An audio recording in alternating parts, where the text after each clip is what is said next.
Alhamdulillah, alhamdulillahilladzi arsala rasulahu bil huda wa dinil haqq liyudhhirahu 'ala dini kullih walau karihal kafirun.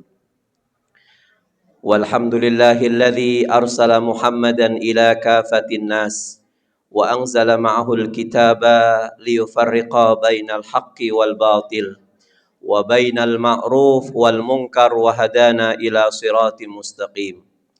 أشهد أن لا إله إلا الله وحده لا شريك له وأشهد أن محمدا عبده ورسوله اللهم صل على محمد وعلى آل محمد كما صليت وسلمت على إبراهيم وعلى آل إبراهيم إنك حميد مجيد اتقوا الله حق تقاته ولا تموتن إلا وأنتم مسلمون.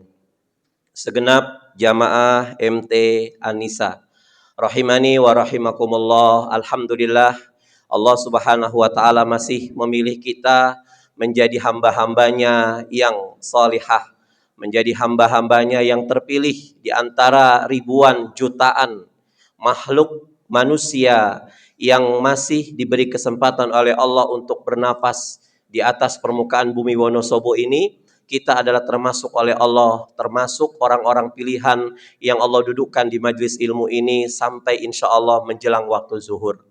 Mudah-mudahan Allah tetap memberikan kepada kita keistiqomahan.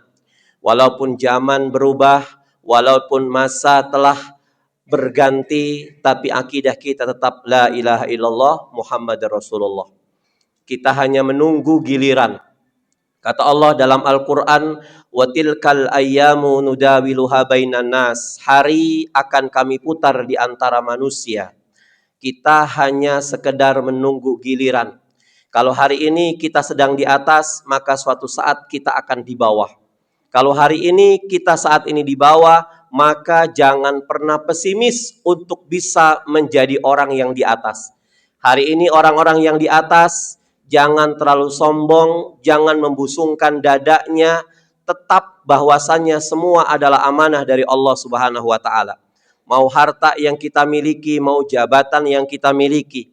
Kalau hari ini masih ada argumen-argumen kita, paradigma kita, cara berpikir kita bahwasanya jabatan dan kekuasaan itu adalah fasilitas, maka yang muncul adalah maling-maling di dunia ini. Tapi jabatan dan kekuasaan adalah gotong royong.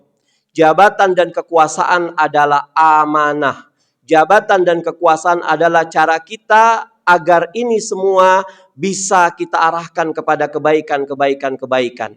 Umat saat ini sedang menunggu kedamaian di bumi Indonesia ini, Bu. Allah sudah memberikan arahan kepada kita, ketika kamu dalam keadaan sulit apapun, jangan pernah kamu untuk melewati Allah sebelum kamu melibatkan Allah Subhanahu wa ta'ala. Ketika kita punya kesulitan, apapun kesulitan kita, pajak membumbung tinggi, harga gorengan di luar dugaan kita, sembako luar biasa mati-matian. Sementara harga sembako naik, uang belanja dari suami itu masih seperti itu saja. Bukan demo kepada suami, tapi demo kepada Allah Subhanahu wa ta'ala. Ud'u ila sabili rabbika bil hikmah wal mau'izatil hasanah wajadilhum billatihi ahsan. Saya pribadi adalah seseorang sosok yang tidak anti demo, Bu. Saya harus betul-betul kita mengkritisi. Karena muslim itu tidak hanya duduk, jongkok, sujud, ruku, salam, selesai. Sementara umat membutuhkan pencerahan di muka bumi ini. Kalau tidak kita siapa lagi? Kalau seandainya banyak orang-orang pintar hari ini hanya melaksanakan amar ma'ruf, itu mudah. Yuk sholat, yuk tahajud, yuk duha, yuk puasa, yuk sedekah, itu mudah, siapapun bisa. Tapi kalau hari ini tidak ada satupun ada yang nahi mungkar, itu kita capek nanam padi, sementara tikus sudah merajalela di mana-mana. Tapi bukan berarti kita harus diam. Ud'u ila sabili rabbika bil hikmah, berdakwalah kalian, ajak manusia untuk menuju kepada titik yang maha kuasa. Dengan cara apa? Bil hikmah pertama. Ya. Kemudian yang kedua, wal mau'izatil hasanah. bicara baik-baik. Kalau memang nggak didengarkan, wajadilhum, perangi mereka, hiya ahsan, dengan cara-cara terbaik yang diajarkan oleh Allah dan Rasulnya. Oh, ya. Jadi hari ini kita akan mencoba mengkaji hadis Al-Arba'in, nomor hadisnya yang 19. Hadis pertama Allah mengatakan ihfadillaha yahfazka. Jaga Allah, maka Allah akan menjagamu. Jaga Allah, maka Allah akan menjaga jabatanmu. Jaga Allah, maka Allah akan menjaga hartamu. Jaga Allah, maka Allah akan menjaga anak-anakmu. Jaga Allah sebagaimana Allah menjaga Nabi Ibrahim. Ketika Nabi Ibrahim menjaga Allah, maka semua anak istri dan keturunan-keturunannya dijaga sama Allah Subhanahu wa taala. Nanti kita akan belajar bagaimana seorang Sarah, istri Nabi Ibrahim alaihissalam, saat itu adalah seorang wanita yang paling tercantik, Bu, di zamannya. Tidak ada satupun wanita yang bisa mengalahkan kecantikan Sarah. Sampai beliau hidup di zaman seorang penguasa yang zalim. Nggak boleh melihat seorang wanita yang cantik. Kalau melihat seorang wanita yang cantik, maka pengawal-pengawalnya menyuruh suaminya untuk menceraikan istrinya yang cantik itu. Ini penguasa yang gila wanita. Lihat bagaimana Siti Sarah, Sayyidah Sarah itu menjaga kehormatannya dan menjaga kehormatan suaminya.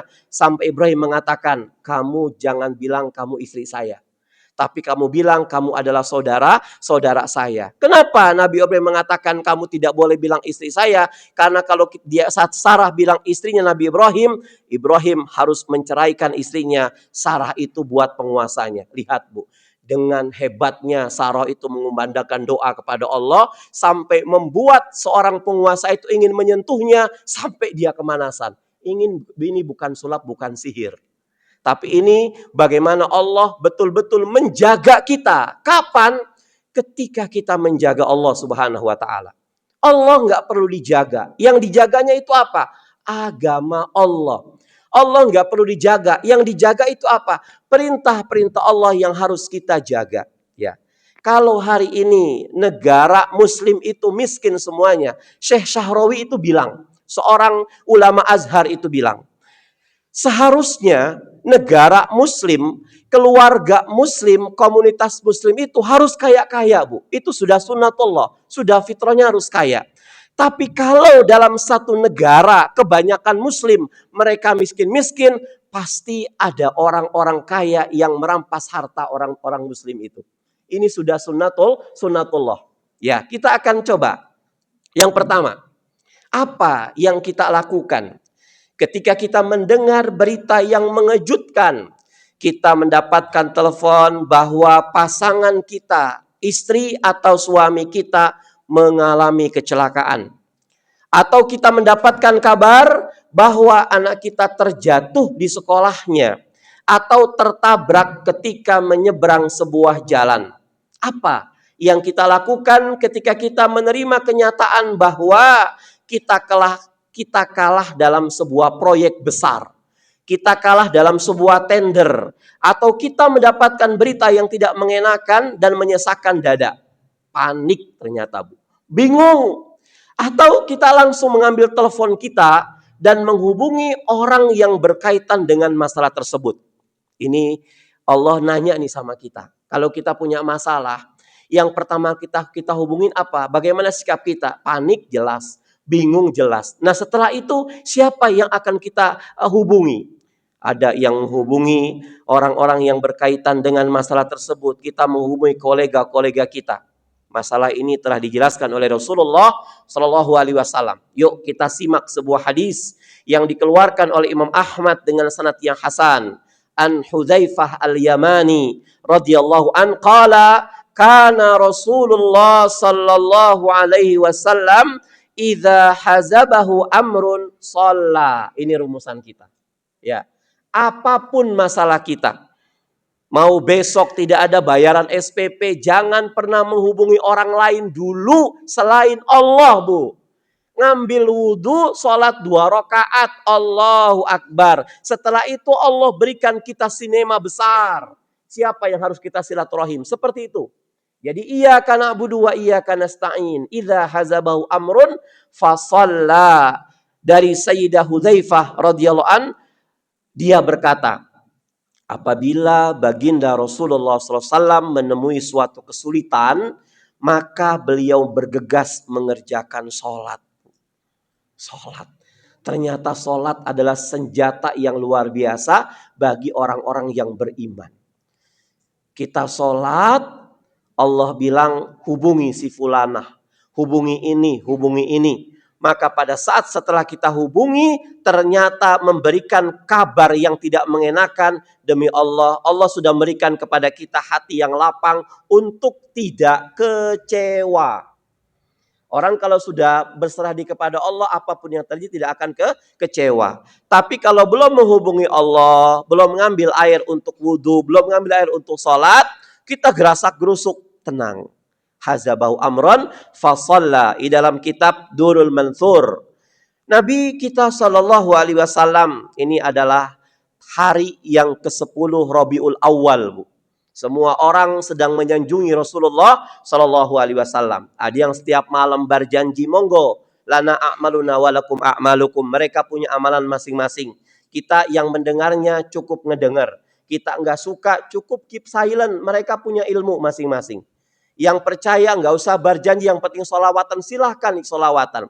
Tapi ingat, sunnah di atas sunnah adalah apa? Menjaga sholat 5 waktu, awal waktu di masjid, Bu. Ini sunanul huda. Sunnah di atas sunnah. Poligami lah nomor 18, Bu. Ya kan? Nomor 18. Sunanul huda. Coba Ustadz Khalid Basalamah, Bu. Ini seorang ustadz yang kaya, Bu. Saya punya kawan, beliau itu biasanya menuliskan jadwal imam-imam besar Masjid Istiqlal. Ustadz Khalid Basalamah ketika minta izin kepada beliau untuk buat satu maksof, kantin di Istiqlal, itu beliau langsung tidak menerima investor dari luar. Saya insya Allah cukup. Ketika ditanya oleh beliau nih, Ustadz Budi di Istiqlal, Ustadz apa sih? Antum kok bisa dana ada, segala macam ada. Dia bilang, jangan pernah kita meremehkan perintah-perintah Allah. Ketika seorang hamba itu rutin terhadap perintah Allah yang wajib, maka Allah akan rutinkan apapun yang dia butuhkan. Rutin, Bu. Apa perintah Allah yang wajib? Sholat. Kalau hari ini kita masih meremehkan sholat, yuk sama-sama. Sholat itu satu perintah Allah yang harus kita rutinkan. Sholatnya gimana? Awal waktu apa belum? Jamaah atau belum? Sudah bukan ilmu kita lagi yang sering kajian. Oh, jamaah kan cuma sunnah saja. Sunnah bukan berarti sunnah fikih. Ini sunnahnya sunnah Rasulullah SAW, Bu. Nanti ada satu zaman di mana orang-orang yang mereka paham ilmu tentang sunnah, tapi nggak kuat untuk memegang bagaimana panasnya sunnah ketika di akhir zaman. Sunnah untuk berhijab, sunnah untuk menutup aurat, sunnah untuk makan dengan tangan kanan, sunnah untuk minum sambil duduk, sunnah untuk makan sambil duduk. Ini kan sunnah, Ustadz. Sunnahnya jangan mengartikan sunnah kalau dikerjakan mendapat pahala, ditinggalkan tidak apa-apa. Itu sunnah buat orang-orang yang belum ngaji, Bu. Kalau sunnah hanya sebatas itu, demi Allah kita malas untuk menyempurnakan amalan yang wajib dengan yang sunnah. Padahal ketika sholat wajib kita itu belum sempurna, Allah itu nyuruh malaikat nanti di akhirat, coba teliti sunnahnya gimana. Maka diambil qobliyahnya, diambil ba'diyahnya, diambil tahiyatul masjidnya, diambil duhanya, diambil sholat malamnya, diambil syuruknya mungkin. Pada saat sempurna sunnahnya, maka amalan sunnah ini akan menyempurnakan yang wajib. Kapan lagi? Usia kita sudah 40 tahun, Bu. Ya, teman-teman kita yang 39 sudah meninggal dunia. 40 tahun itu sudah waktunya kita mikir dunia, monggo, tapi jangan ngoyo untuk dipikirkan. Sekarang banyak broadcast kemana-mana, kita buka status, kita buka WhatsApp, innalillahi wa inna roji'un, innalillahi wa inna roji'un, ya Allahu Akbar. Sudah waktunya kita betul-betul mikir, ya Allah, saya ingin meninggalkan anak-anak saya yang soleh-solehah. Saya ingin meninggalkan suami saya dalam keadaan suami saya ridho untuk saya tinggalkan. Iza hazabahu amron fasalla. Rasulullah SAW apabila berhadapan dengan masalah yang tidak mengenakan, yang menyedihkan, masalah besar, maka beliau segera mengerjakan sholat, bukan menghubungi relasi beliau, Bu. Masya Allah. Ya, kita bukan Rasulullah, betul. Rasulullah itu nggak ada gandum di rumahnya saja. Rasul ngubungin Allah, langsung ngambil beberapa batu koral untuk ditempelkan di perutnya. Rasul tuh, Bu. Hari ini kita betul-betul memperingati Mauludur Rasul, Maulidnya Rasul Shallallahu Alaihi Wasallam. Yuk sama-sama kita pegang sunnahnya beliau. Apa sunnahnya beliau itu? Sesuatu yang memang bisa menyelamatkan kita kalau dengan sunnah. Dalam surat Al-Furqan ayat 100 kalau tidak salah. Allah itu bilang nanti ada orang-orang penghuni kubur. Yauma wa yauma ya'adzu zalim ala yadayhi wa yaqulu ya laitani takhadtu ma'ar rasuli sabila. Nanti ada satu hari di mana penghuni kubur itu menggigit jari-jari mereka, Bu. Ya laitani takhadtu ma'ar rasuli sabila. Ya Allah, saya nyesal. Hari ini kita kalau nyesel gigit satu jari, itu tangan yang digigit. Kenapa? Kata Allah, ya laitani takhadtu ar-rasuli sabila. Ada satu masa di mana orang-orang zolim. Ibnu Katsir mengatakan siapa orang zolim itu? Allazi faraqa tariqi Rasulillah sallallahu alaihi wasallam. Orang zolim di dunia adalah mereka yang memisahkan diri untuk tidak berjalan di atas sunnah Rasulullah sallallahu alaihi wasallam. Mulai dari yang kecil. Makan tidak boleh ditiup kalau lagi panas. Kalau nanti ngelodoh gimana? Ya sudah, sabar. Sabar. Makhluk binatang, Bu, nggak ada yang punya penyakit asam lambung. Ya. Kenapa? Karena binatang itu kalau lagi ngunyah, dia nggak akan makan nambah makanan. Kalau saya di depan ada tempe kemul, ada bakwan, ada pastel. Tempe kemul belum habis saya kunyah sudah ngelirik pastel. Pastel belum habis sudah ngelirik cireng, Bu. Maka binatang yang insya Allah tidak akan pernah punya penyakit lambung, itu kura-kura, Bu. Lama ngunyahnya. Ngunyahnya lama. Ustadz sudah bisa ngunyah lama, saya belum bisa. Yang penting saya kasih kepada jamaah, ini mudah-mudahan didikan buat saya. Barusan saya mengajarkan kepada jamaah ngunyah pelan-pelan. Ya. Kenapa kita punya penyakit lambung? Ternyata yang zolim bukan Allah. Kita yang zolim. Kita terkapar, salahnya kita. Kok pajak naik, salahnya kita. Mengapa agama itu betul-betul tidak boleh untuk memaki-maki penguasa dengan anarkis, Bu? Karena kalau terjadi maki-maki penguasa secara anarkis, yang terzolimi rakyat-rakyat juga. Yang dijarah rakyat, yang mati rakyat, yang dilindas rakyat, yang sengsara rakyat. Kalau mereka nggak sengsara, ibu ngejarah rumahnya, mereka kabur ke Singapura. Ya kan? Mereka kabur ke Cina, mereka kabur ke macam-macam. Dinonaktifkan, tenang. Undang-undang Badan Kerja DPR itu nggak akan pernah menonaktifkan jabatan, iya, tapi menonaktifkan gaji itu nggak bakal, Bu. Wallahu a'lam, semua kena. Disinilah mata Allah. Ustaz, kalau pemimpin kita zalim gimana? Sholat dulu sama Allah, ngadu sama Allah. Setelah itu baru kita ngobrol dengan mereka secara empat mata. Ya, kita lanjutkan lagi. Siapa yang Rasulullah hubungkan? Sholat. Bukan menghubungi relasi, bukan panik, bukan galau. Nangis-nangis di hadapan Allah, Bu. Ya Allah, nangis, sujud segala macam. Orang kalau sudah lembut hatinya, Masya Allah, ngelihat orang membutuhkan, iba. Ya Allah, balik lagi lah. Kenapa? Itu ada anak kok kasihan sekali. Bisa ngebalik lagi. Namun tuntutan Nabi kita ketika kita sedang masalah, apa sholat ini sunnah, Bu. Ya, sunnah. Ketika kita sedang ada masalah, maka sunnah. Kenapa harus sholat? Surah Al-Baqarah ayat 45 itu mengajarkan kepada kita, ista'inu, mintalah kamu pertolongan. Saya butuh Allah. Kata Allah, siap. Saya akan menampung aspirasi kamu. Dengan cara apa ya Allah? Bisobri, dengan sabar dulu. Tilkal ayam nudawiluha bainan nas, hari kami putar di antara manusia. Ada saat di atas, ada saat di bawah, ada saat dilantik, ada saat melepaskan jabatan, ada saat lahir, ada saat diwafatkan, ada saat cantik, ada saat seperti nenek lampir, Bu. Siap-siap tuh. Bisobri, sabar. Orang yang sabar, dia akan sempurna sholatnya. Orang yang sabar, dia akan sempurna sodakohnya. Orang yang sabar, dia akan sempurna melakukan aktivitasnya. Baik hubungan dia dengan Allah maupun hubungan dengan manusia. Ya Allah, ngantuk banget. Tadi malam tidur jam 10:30, jam 11:30. Tapi ini sudah waktunya subuh. Sabar kita bangun. Ya Allah, tidur tadi 12:30. Tapi ini alarm sudah nyala jam 3. Ini gimana? Sabar untuk bangun. Allahu Akbar 2 rakaat. Tidur lagi nggak apa-apa. Sabar. As-sabru kas-sabri murrun fi madaqatihi lakin awakibu ahla minal asal.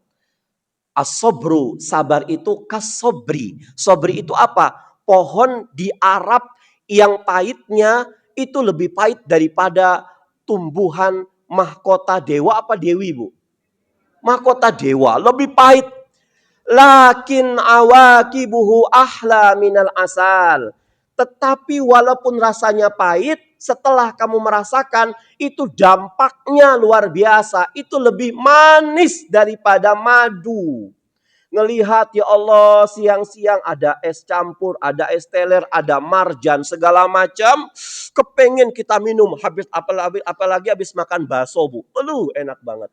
Pedes-pedes, makannya es. Mau tidur, batuk, krong-krong segala macam. Ya kan? Enak, tapi endingnya. Tapi kita kalau habis makan panas-panas pedas, kita minum yang panas-panas, glegek, malam tidurnya enak. Murun fimat, itu sabar. Sabar semuanya. Kita sama-sama belajar sabar, Bu.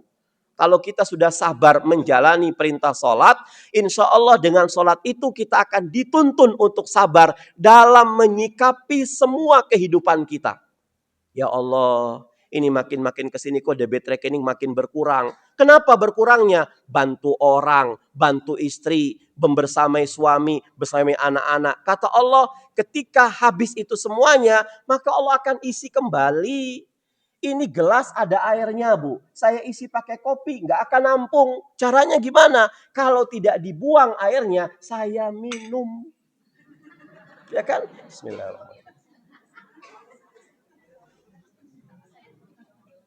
Itu sunnatullah.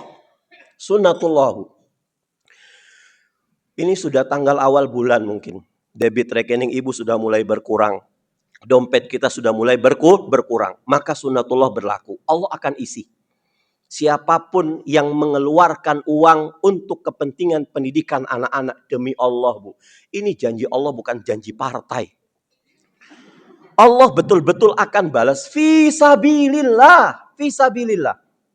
Di jalan Allah Subhanahu wa taala. Price awal bulan yang kita pikirin pertama apa? Bukan shopping, tapi apa? SPP anak.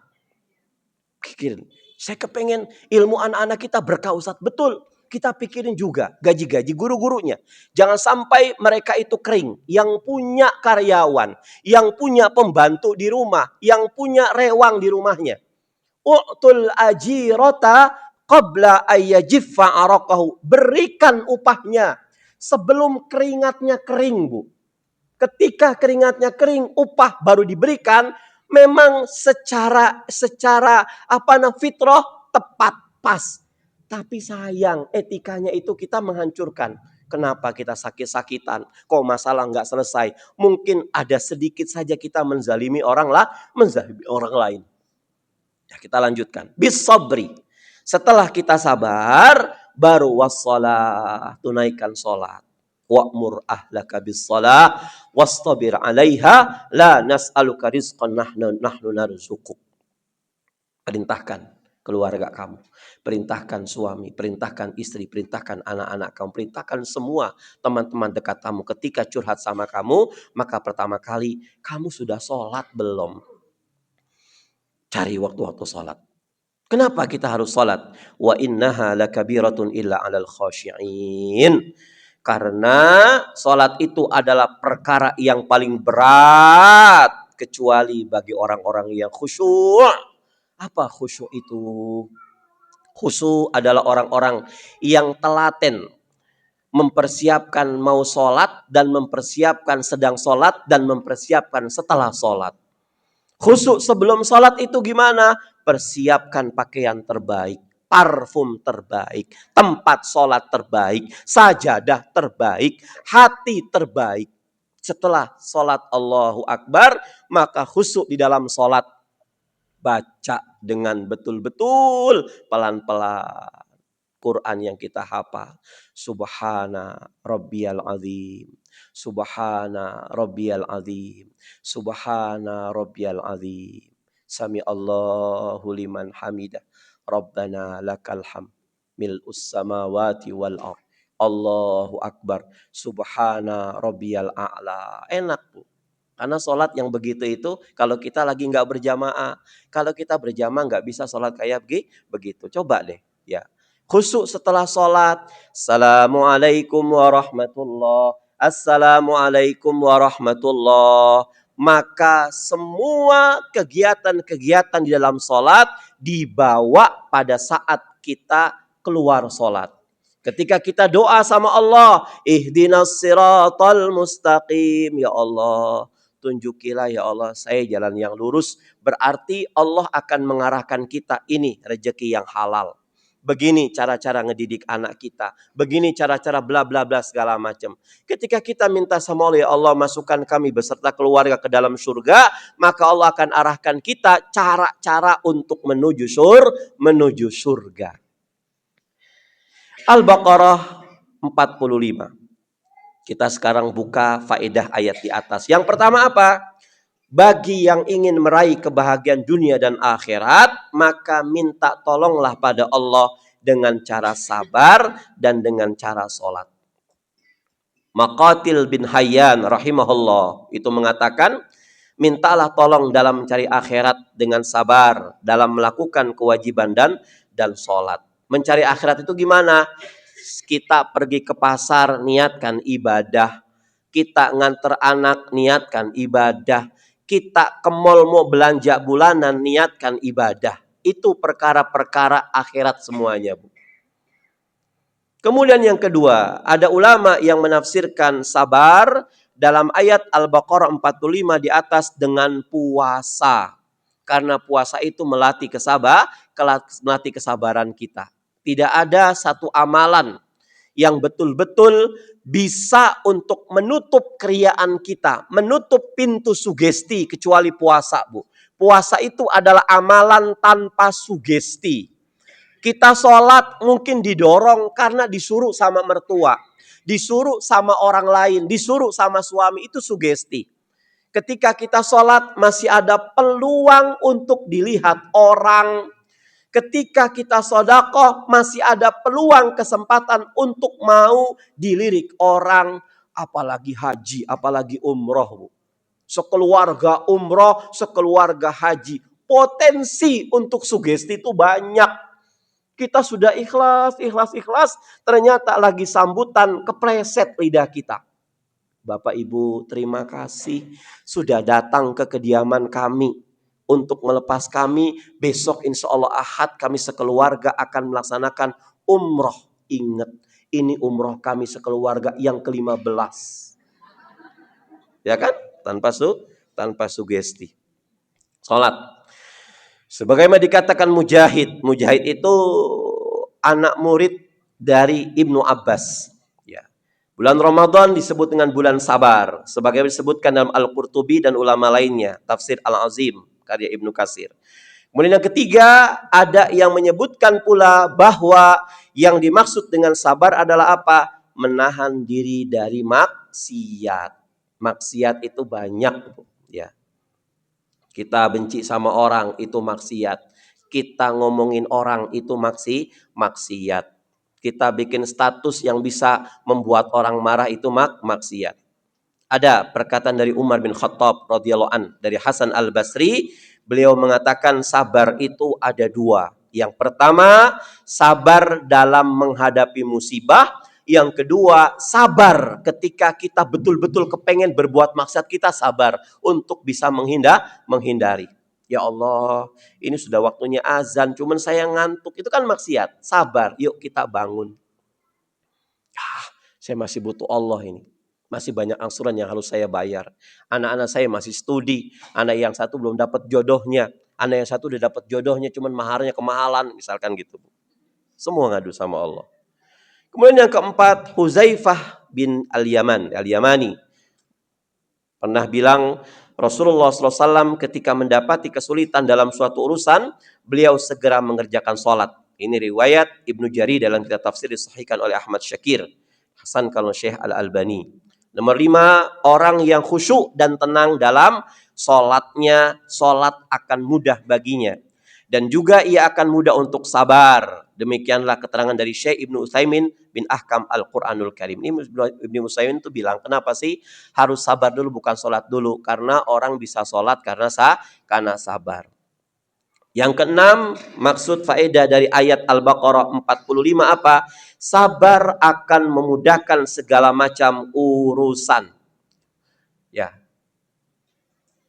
Pagi-pagi mau betul-betul aktivitas, nyari kunci motor kok di mana? Wah, bla bla bla segala macam. Akhirnya nanya anak nggak tahu marah-marah. Nanya pasangan nggak tahu marah-marah. Akhirnya sarapan udah nggak dimakan. Ternyata pas sampai luar kunci masih di kantong kita, Bu. Ya, padahal kalau kita mau betul-betul fresh, kunci nggak ada, sudah ngapain? Ada di pasar depan Rita, dukun kunci. Selesai sudah, ya kan?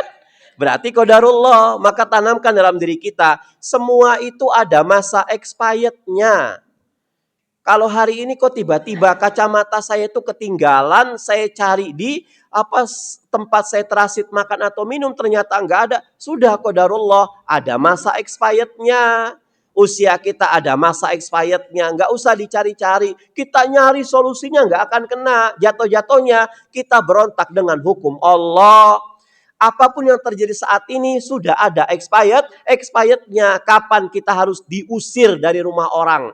Kapan kita harus ditarik mobil kita? Kapan kita harus nggak naik mobil, nggak naik motor, nggak segala macam bla bla semuanya? Maka tanamkan ini adalah masa-masa expired. Saya kan sholat Ustadz, saya kan sedekah Ustadz, saya kan puasa Ustadz. Berarti masalah ini merupakan ujian dari Allah. Allah akan ngangkat derajat kita lagi. Karena orang yang mau diangkat derajat sama Allah nggak serta-merta nggak diuji. Orang-orang beriman diuji sama Allah Subhanahu wa ta'ala. Yang penting kita hadapi dengan ista'inu bis-sabri was-shalah. Mintalah pertolongan kepada Allah dengan sabar. Dengan mengerjakan salat. Sesungguhnya salat itu amatlah besar. Kecuali bagi orang-orang yang khusyuk. Ya. Ya Allah, zuhur hari ini sudah jam 11:30, jam 11:43, Bu. Asar yang tadinya jam 3:15, sekarang sudah jam 3, lewat 1 menit. Maghrib sudah berkurang lagi. Sekarang subuh itu sudah 4:25, tambah 10 menit lagi lah, nggak kenapa-napa. Itu sudah kita jam jam 5:30 sudah kelihatan terang, ya kan? Syuruk sudah makin mendekat. Tuh. Inilah resep Nabi kita sallallahu alaihi wasallam. Beliau mengerjakan salat karena Allah akan menolong kita.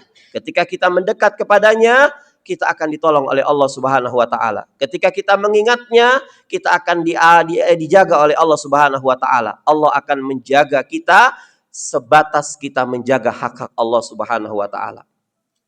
Oleh karena itu, ketika kita mendapatkan berita duka, berita yang mengagetkan, berita yang tidak menyenangkan, maka segeralah ambil air wudu, lalu bertakbiratul ihram dan salatlah kepada Allah Subhanahu wa taala.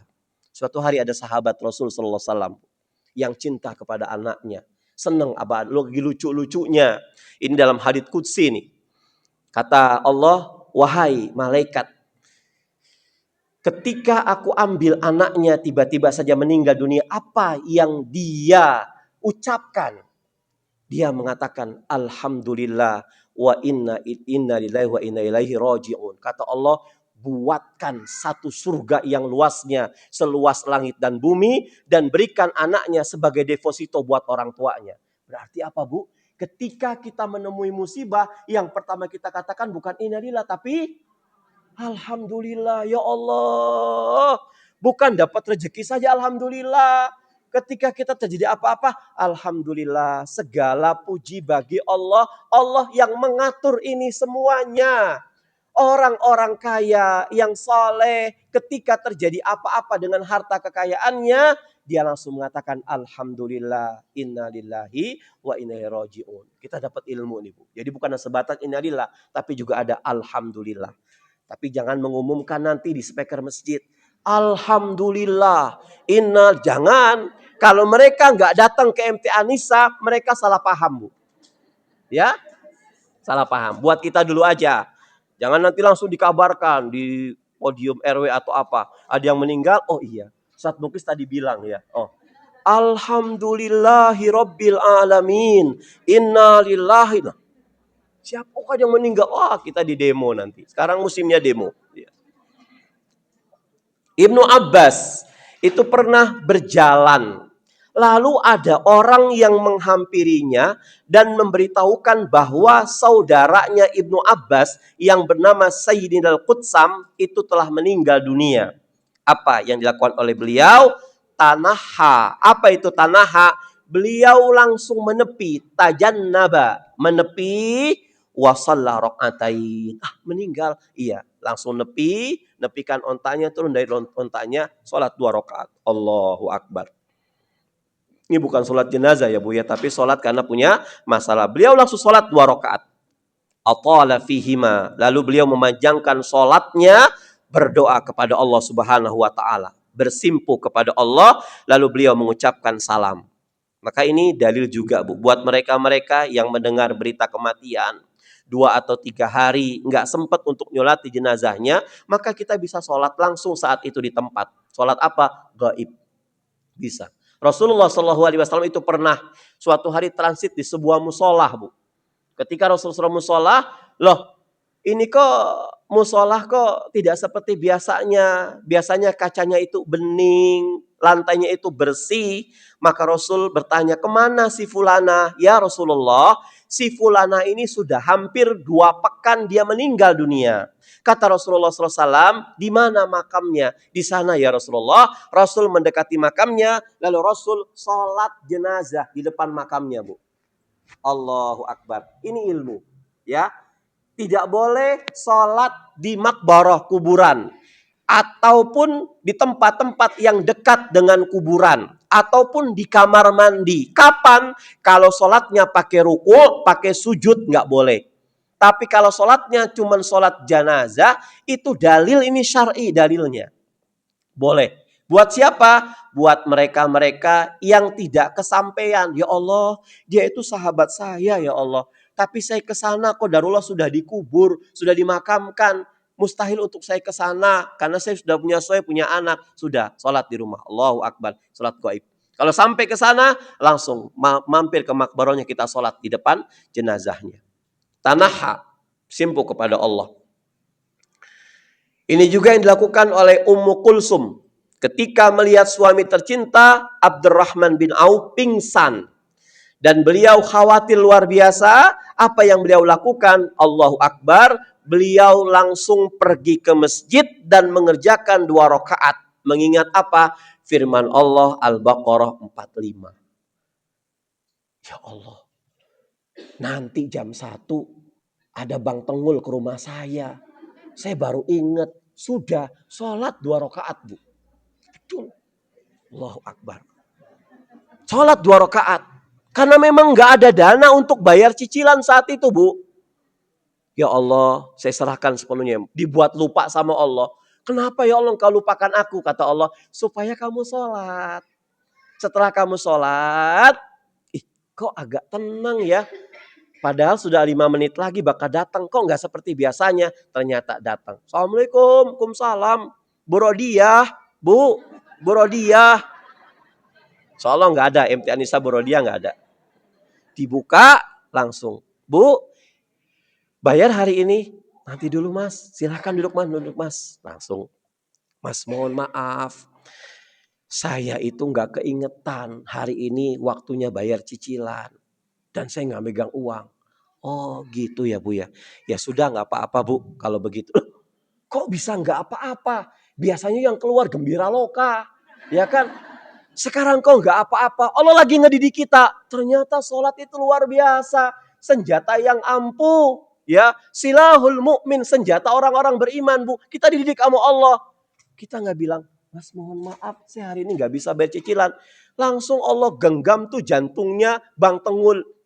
Ya, supaya apa? Supaya sopan. Ya sudah Bu, nggak apa-apa. Kira-kira bisa bayar kapan ya Bu ya? Insya Allah Mas, seminggu lagi lah. 7 hari lagi saya akan bayar. Pulang, buka kunci, tutup pintu. Ya Allah, ternyata betul ya Ustaz Muklis kemarin kajian di Anissa Al-Huda. Udahlah, sekarang saya sholat akhirnya. Saking semangatnya sholat Bu. Zuhur 8 rakaat. Masya Allah ya, cara Allah tuh Bu, cara Allah. Makanya hidayah itu turun kepada siapapun. Ya, ibu datang ke sini hidayah, ibu bisa memahami ilmu ini hidayah. Pulang ke rumah, ibu praktekkan amalan ini petunjuk dari Allah Subhanahu Wa Taala. Ya, di antara ibu-ibu semua yang hadir di sini, paling segelintir orang yang bisa mempraktekkan ini. Itu semata-mata bukan karena itu saya putuskan, bukan. Tapi karena memang Allah pilih juga hidayah. Maka setiap hari kita minta, ya Allah hidayah, ya Allah. Buat suami, buat saya, buat anak-anak. Karena hidayah itu petunjuk yang sifatnya tidak permanen. Hari ini, pagi ini kita sholat subuh, bisa jadi di pasar kita melakukan maksiat. Karena pada saat orang melakukan maksiat itu hidayah dicabut sama Allah Subhanahu Wa Taala. Ini Ummu Kulsum. Dan ini pun, nah Bu, ini endingnya nih. Dan ini pun yang dilakukan oleh Nabi Ibrahim. Ketika harus menerima kenyataan bahwa istri tercintanya Sarah diambil oleh orang-orang penguasa Mesir. Dipisahkan darinya. Apa yang dilakukan Nabi Ibrahim alaihissalam? Apakah beliau menghubungi manusia? Dalam hadis Bukhari, beliau langsung mengerjakan sholat 2 rakaat salam. 2 rakaat salam. Ketika saya buka, apa iya zaman Nabi Ibrahim itu ada sholat? Ternyata ulama mengatakan as-sholat, sholat pada waktunya. Pada saat Nabi Ibrahim diajarkan. Nabi Ibrahim itu meninggal pada saat lagi sholat sambil menunggu para jin-jin membuat satu bangunan Bu. Ada yang bilang seperti ini sholatnya Ibrahim. Ada yang bilang ulama mengatakan doa itu sholatnya. Ya, kalau kita cocokkan, Ustadz, kan sholat itu pada saat ada zaman Nabi Muhammad SAW. Kok Nabi Ibrahim sholat juga? Padahal ini hadis yang sahih. Ternyata ulama mengatakan sholatnya Ibrahim itu berlaku dengan syariatnya Ibrahim. Apakah sama dengan Rasulullah SAW? Wallahu a'lam. Yang penting beliau pada saat sholat, beliau tidak bicara dengan siapa-siapa. Ada doa-doa yang beliau sampaikan kepada Allah Subhanahu Wa Taala. Sehingga Sarah tidak bisa dijamah oleh raja tersebut. Ini ceritanya Bu. Saya dapatkan di Hikayatus Sahabat. Diganggu Raja Mesir. Ketika itu Baitul Maqdis sedang dilanda kekeringan. Dan musim paceklik. Kemudian Ibrahim alaihissalam hijrah ke Mesir. Ketika itu Mesir berada dipimpin seorang raja yang dikenal zalim. Suka foya-foya. Dan gila wanita. Raja itu bernama Amr bin Amru al-Qais bin Mailun. Itulah sebabnya Ibrahim alaihissalam mengkhawatirkan keadaan Sarah yang cantik dari kebejatan Raja Mesir tersebut. Kala itu setiap mendengar ada wanita cantik, sang raja selalu ingin menjadikan selirnya. Jika wanita itu telah memiliki suami, ia akan memaksa suaminya untuk menceraikan istrinya. Jika wanita itu adalah saudara dari seseorang yang dikenalnya, akan ia tinggalkan. Ini siapa cewek ini? Oh, itu punya si Fulan. Oh, si Fulan teman main tongkrongan saya, ditinggalkan Bu. Tapi kalau orang lain, suaminya suruh menceraikannya. Apa yang dikhawatirkan Nabi Ibrahim AS terbukti. Kedatangan Ibrahim AS dan istrinya yang sangat cantik diketahui oleh pengawal kerajaan. Pengawal itu langsung memberitahukan perihal pesona dan kecantikannya Sarah kepada rajanya. Ibrahim datang bersama seorang wanita yang sangat cantik. Lapor sang pengawal. Seketika wajah Raja Mesir berbinar-binar. Setelah mendengar laporan pengawalnya tersebut, hasrat sang raja tiba-tiba menggebu dan menyuruh pengawalnya untuk memanggil mereka berdua. Pergilah dan bawa wanita tersebut kemari. Perintah raja kepada pejabat istana. Ibrahim pun datang menemui raja yang zalim itu. Di hadapan Ibrahim, raja zalim itu bertanya, siapakah wanita itu bersamamu ya Ibrahim? Ibrahim menjawab, saudariku. Sambil berbisik kepada istrinya, jangan kau katakan bahwa kau adalah istriku. Kenapa? Agar kau selamat. Kan di luar dugaan ya Bu. Kalau istri kita dicuel orang bilang, saya suaminya. Ibrahim enggak, saya saudaranya. Ya. Kok bisa Ustadz? Udah. Solehan Ibrahim dengan kita itu beda Bu. Ya. Masya Allah. Katakan kau adalah saudaraku, demi Allah di bumi ini hanya kita berdua yang mukmin. Ketika Sarah melihat raja hendak mendekatinya, ia berdoa, ya Allah, sesungguhnya aku beriman kepadamu dan Rasulmu serta aku selalu memelihara kehormatanku. Jangan engkau biarkan orang itu merusak kesucianku. Pintanya kepada Allah Subhanahu wa Ta'ala. Tiba-tiba saja raja itu merasa tercekik Bu. Siapa yang berdoa? Sarah, bukan Rodiah Bu. Dan menghentak-hentakan kakinya, apalagi kokom komaria Bu. Setiap raja itu ingin menyentuh Sarah, tangannya menjadi lumpuh. Sarah terkejut dan kembali berdoa, ya Allah, andaikan saja raja ini mati, tentu orang-orang akan menuduh bahwa aku yang membunuhnya. Allah nggak matikan raja itu. Setelah berdoa, raja itu kembali sehat seperti biasa. Namun raja itu tetap berjalan mendekatinya. Sarah kembali berdoa, ya Allah, sungguhnya aku beriman kepadamu dan Rasulmu, serta aku selalu memelihara kehormatanku. Janganlah engkau biarkan orang itu merusak kesucianku, ya Allah. Kejadian tadi terulang Bu. Raja merasa tercekik dan menghentak-hentakan kakinya. Sarah berdoa lagi, ya Allah, jangan engkau matikan dia ya Allah. Cukup begitu saja. Kalau dia mati nanti aku yang dituduh. Ya, raja itu kembali sembuh.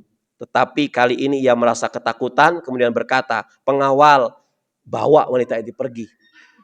Ini bukan manusia ini setan. Ya kan? Masya Allah. Saya ketika baca Hikayatus Sahabah, setelah ini di bawahnya itu ada seorang ulama soleh Bu. Ini terakhir ya. Ulama soleh, beliau itu apa sih kebiasaannya? Selalu sholat, sebelum sholat dia siwak. Siwak Bu ya, siwak. Akhirnya kebiasaan, setiap ngobrol siwakan, mau makan siwakan segala macam. Suatu hari orang yang soleh ini sedang safar. Pada saat safar datanglah bajing loncat 3 orang Bu. Ngerampok dia. Dia santai, ya gitu secara spontanitas dia ngambil dari sakunya. Tuan siapa? Saya nggak punya apa-apa. Pada saat 4 orang perampok ini melihat gelagat si orang soleh ini, langsung pada kabur. Jangan kabur dulu, kenapa kabur? Saya ada beberapa dinar ini. Enggak, saya enggak jadi. Kenapa? Saya takut sama kamu. Jangankan saya manusia, itu pisau setebal itu saja kamu gigit-gigit Bu. Jadi seakan-akan perampok-perampok tersebut sudah dibius sama Allah, itu melihat yang dia lihat itu bukan siwak, tapi apa? Sikin, pisau. Itulah maha perkasaan Allah buat orang-orang yang soleh-solehah. Semoga Allah Subhanahu wa Ta'ala terus memberikan kita keistiqomahan, tetap semangat Bu. Mudah-mudahan Allah Subhanahu wa Ta'ala mewafatkan teman-teman kita yang demo, baik polisinya, baik masyarakatnya semuanya, baik siapa Afan ya Bu. Afannya husnul khotimah. Mudah-mudahan semuanya berhasil, Indonesia tetap menjadi Indonesia yang berdikari, yang betul-betul badatun taibatun warabun ghafur. Aqulu qauli hadza wallahu yad'u ila daris salam. Assalamualaikum warahmatullahi wabarakatuh. Demikianlah Ibu-ibu kajian kita siang ini. Mudah-mudahan apa yang telah disampaikan oleh Ustaz Idris kita bisa memahami dan mari kita amalkan bersama-sama. Kepada Ustaz Idris saya ucapkan jazakumullah khairan katsiran atas ilmu yang diberikan. Mudah-mudahan menjadi ilmu yang bermanfaat. Amin ya Allah. Itu yang saya hormati. Marilah kita tutup kajian siang ini dengan membaca surat Al-Asr dan doa kafaratul majlis bersama-sama. Bismillahirrahmanirrahim. Wal 'asr innal insana lafi khusr illa alladzina amanu wa 'amilus solihati wa tawasaw bil haqqi wa tawasaw bis sabr. Subhanakallahumma wa bihamdika asyhadu an la ilaha illa anta astaghfiruka wa atubu ilaik. Alhamdulillahirabbil alamin. Saya sebagai ketua acara, jika ada tutur kata saya kurang berkenan, saya mohon maaf. Akhirul kalam wabillahi taufiq wal hidayah. Assalamualaikum warahmatullahi wabarakatuh.